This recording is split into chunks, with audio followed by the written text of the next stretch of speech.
Greetings, everyone. Michele Granberg here. Welcome to another episode of Positive Energy, serving up enlightening television for your evolving soul. My guest on this show is David Brahinsky. David is a singer, songwriter, guitarist, author, and professor. He's been playing traditional as well as modern folk music for over 30 years. His music and message are truly inspiring. So don't touch that dial, because Positive Energy starts right now.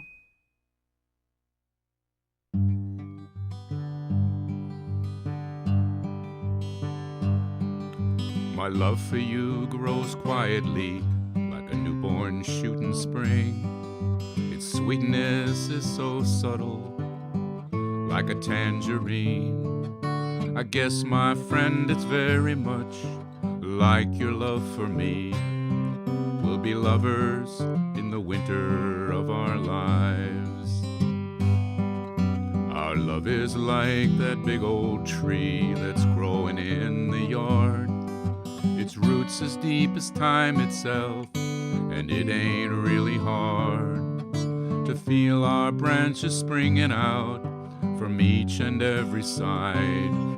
Our leaves and fruit and seeds, they come generations wide. My love for you grows quietly like a newborn shoot in spring.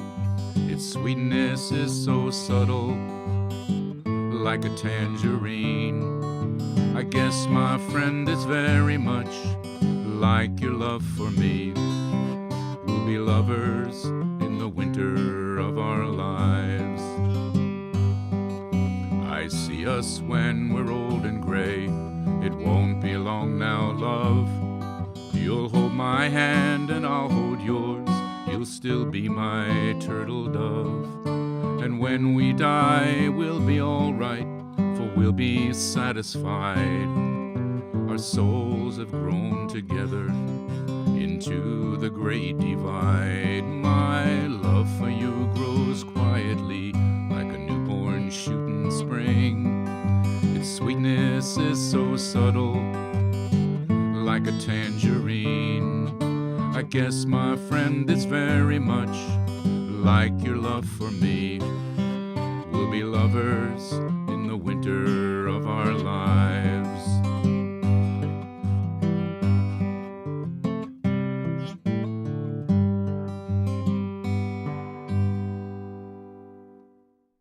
So I'm joined by David Brahinsky. David, welcome to Positive Energy, and thank you for being here. Thank you. It's an honor to be here.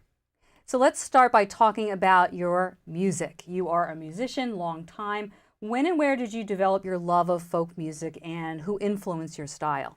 Right. Well, I was mostly a rock and roller, and I think it was when I heard Bob Dylan, and then Peter, Paul and Mary, and Tom Paxton, and that's when I got into folk music. So that was back in college.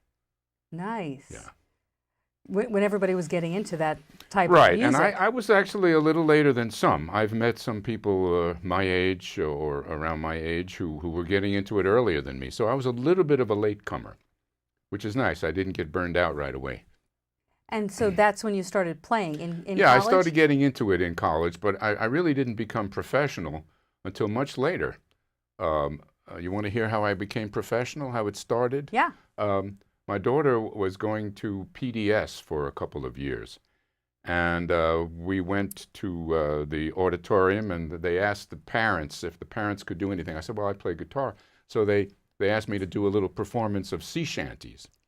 And in the audience was the director of the one of the children's programs in New Jersey, so she hired me. So I became a professional children's performer, and then that continued to evolve, and I started performing adults, ever since then. So you started with children, worked your way on Worked my up way on up to adults. to adults. Well, we're glad you did. So why do you love folk music, and what's the main message of your music? I know you cover folk music. I cover mostly and you when have I a lot perform. of original. Right, mostly when I perform other people's music that I love so much. Yeah.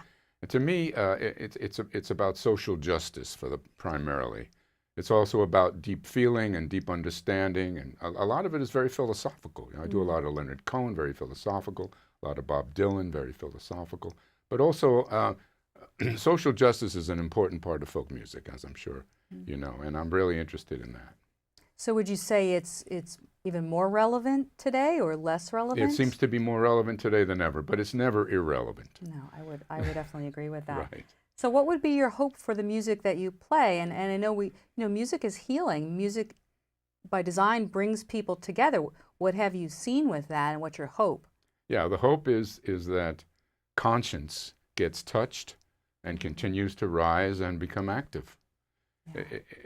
It looks as if conscience is having some problems these days. Yeah. So I'm actually going to be doing a show at my college in a couple of months, and I decided to entitle it Bob Dylan, the Social Justice Songbook. Yeah. So Bob Dylan had a lot to say. he had a lot to say, and I've done a lot of Bob Dylan since he became the Nobel laureate. I've done whole shows of Bob Dylan. So this is going to be picking out his songs that are particularly focused on social justice. And do you think music makes it easier for people to accept the message because of the sound of music and the invitation that music is? Music reaches all of the brains, all of the centers, right? The intellect, the emotions, and the body. So it's holistic in that sense. Yeah, and all of that is subconscious, of course. We Right. don't realize how music is touching our heart and evoking emotions. Right. It's subconscious, and it becomes conscious when you become conscious of it. Yeah. Right. Yeah, it wakes us up in the Yeah. best possible way. So let's talk a little bit about your book. Yeah. You wrote a book, Right. and your book is Reich and Gurdjieff, Right. Sexuality and the Evolution of Consciousness. We rarely see those two things in the same sentence together. I know. And it relates to your being a student of the Fourth Way, Right. which is a system of inner development. And Gurdjieff is a modern-day mystic who traveled and sought to uncover an ancient wisdom. Could you say a little bit about his message, what inspired you to write the book? Right. Well, his message is that as human beings are for the most part, we're asleep. We're mechanical and we're asleep, and his work is to try to help us wake up. And then Reich was the scientist in the 20th century who had been a student of Freud and took Freud's concept of libido, sex energy, seriously and studied it and came to the conclusion that it's an actual physical energy. Freud had been looking for it. He couldn't find it. Reich thinks that he did find it and did experiments that prove its existence. And so for Reich, the sexual health is very important, and for Gurdjieff also. So I put the two of them together to try to show how you can be spiritually growing and also be healthy sexually, and how important the two are together. So what are some of the practical implications for that, for people to take? Well, one of the most important implications is that you don't need to be celibate. You don't need to give up the physical life if you want to develop spiritually. Right. A lot of people think that you do, and there are, of course, many systems One that say cancels you the do. other out. Yes, a lot of people think so. So that's why I wrote this book, to try to indicate that I don't think it's necessary. To put it in a different context, to frame it differently. Yes. It's something certainly natural to being human. Right. And it actually leads to spiritual growth and spiritual expansion. And there are systems that have been saying that for many thousands of years, like tantric yoga, for example. Yes. Yeah. And so what's usually the response when you do lecture on your book and you talk about your book? Do you find people very open to the ideas or not so open, or it just depends?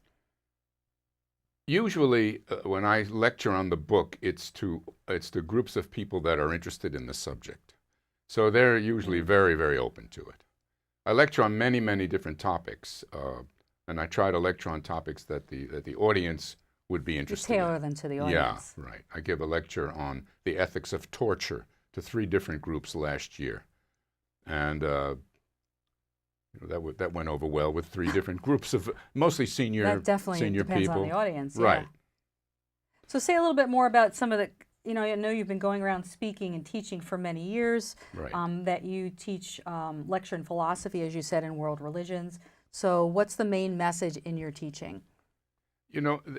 I've had people who have studied with me the Gurdjieff work, who have also come to my classes in philosophy or religion. And they've said to me, you know, your classes in philosophy of religion are all like introduction to the Gurdjieff work, even though I don't actually ever say that in the classes. So in other words, to me, the teachings of waking up, of consciousness evolution, are in philosophy and in all the religions. You just have to kind of separate the wheat from the chaff to find them. So it's in Plato, and it's in Aristotle, and it's in Kant, and it's in Islam, and it's in Christianity, and it's in Judaism. So to me, that's what I'm teaching. I'm teaching how to work on yourself to evolve. Yeah, and so people will find that message. Some of them because do. it's a universal message. Right. They might not be open to it, so they will miss it. They might not be. So some of the students are there just to get the grade. Some of the students are there to take a nice rest, you know. But then there's always going to be some students that are really interested in going deeper, and that's who, you know, responds to the message. So do you believe in this idea of that there is a shift? There's a shift happening. There's so much on a large scale. On a large scale, on a large scale, the way I see scale. it, right? On a large scale, I see there's a kind of struggle going on between those who want to evolve and those who are afraid of evolution and are just interested in their own greed.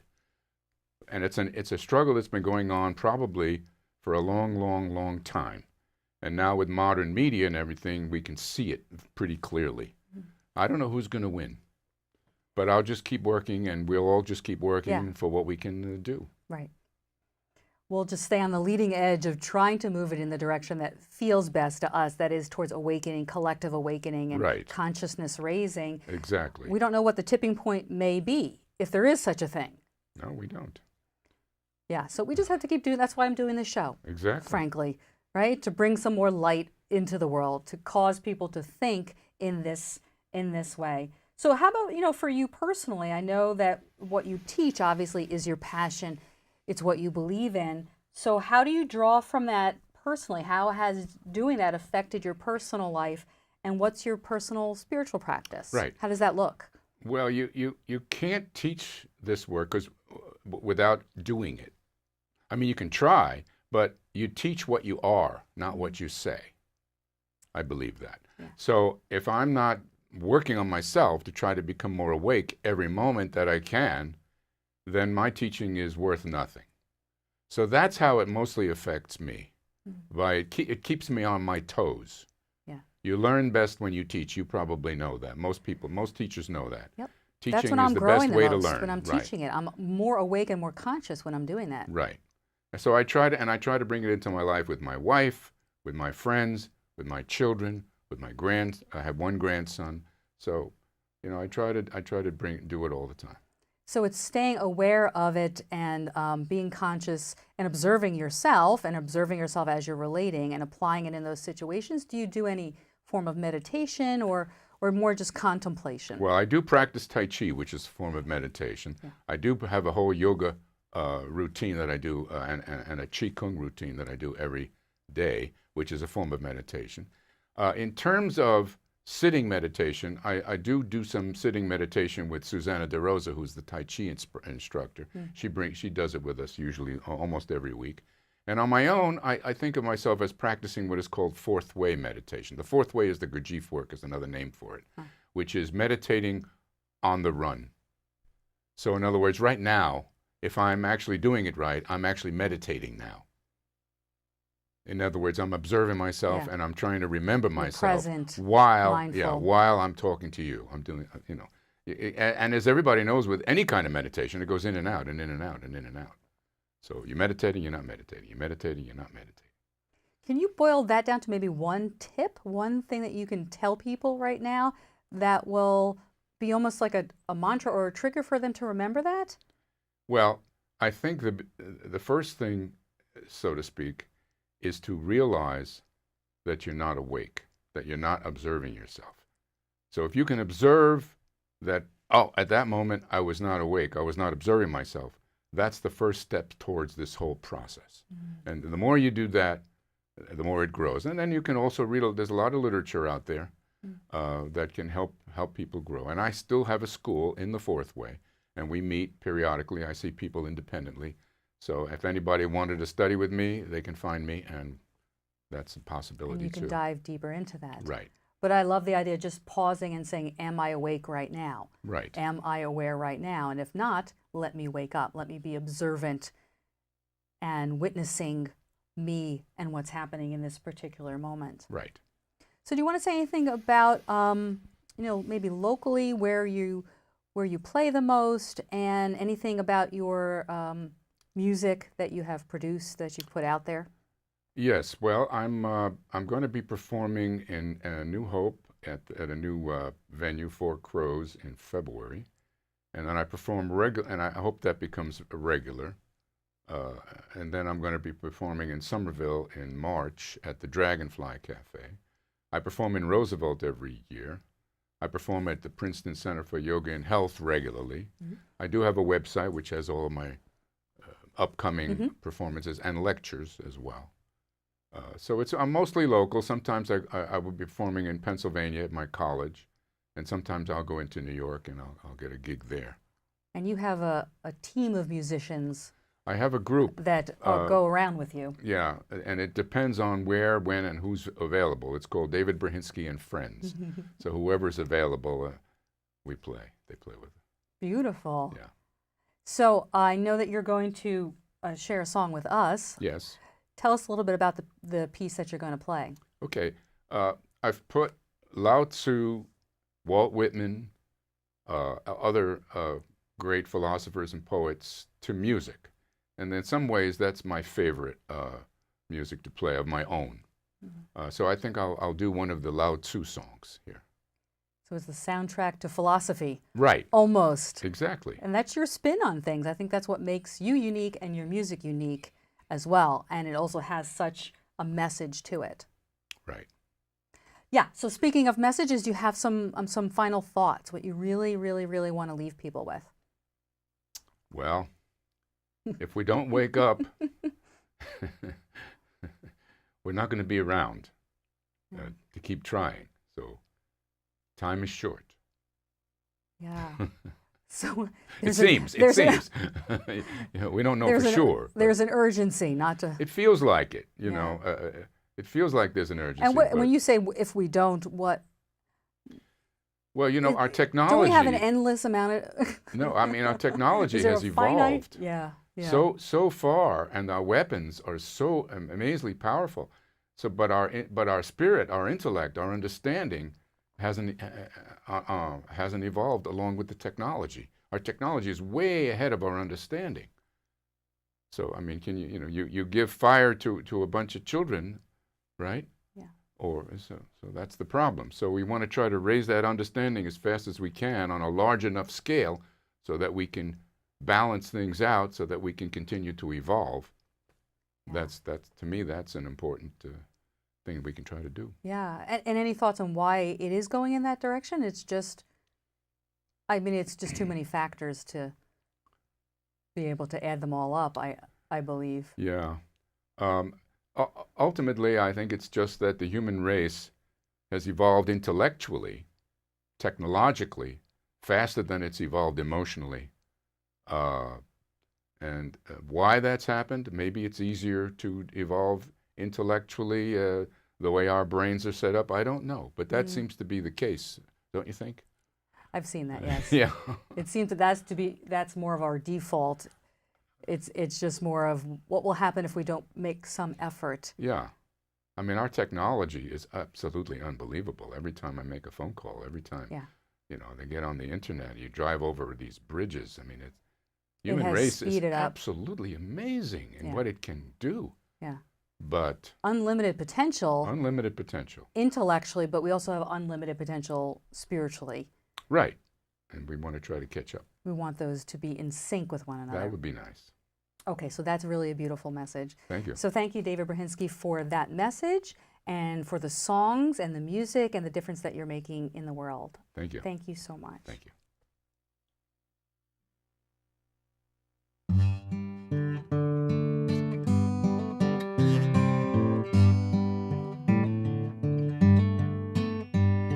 As the soft yield of water cleaves to the stone, so to yield with life solves the unknown. To yield, I have learned, is to come back again. But this unworded lesson is lost upon men.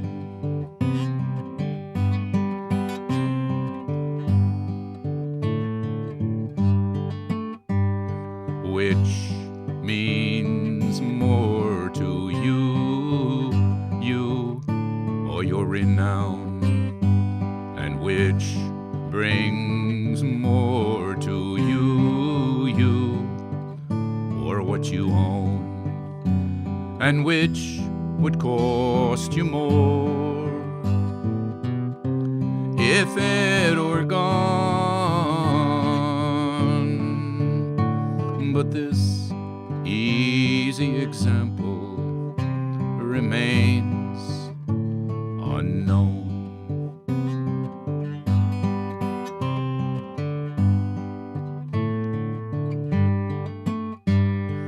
My way is so simple, so easy to apply, that only a few will feel it or apply it. If it were not the lasting way, the natural way to try, if it were but a passing way, everyone would try it.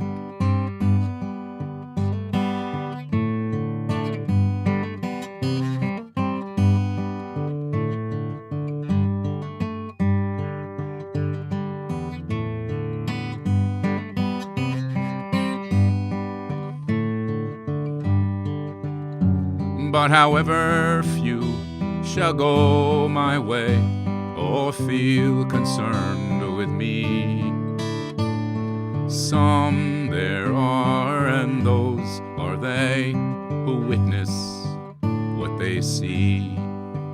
Yes, however few shall go my way or feel concerned with me,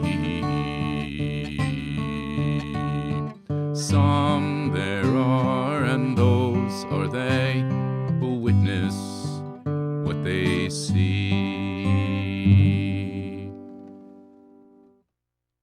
Well, we're wrapping up another enlightening show. I'd like to close with one of my favorite quotes from Marianne Williamson. Your playing small doesn't serve the world.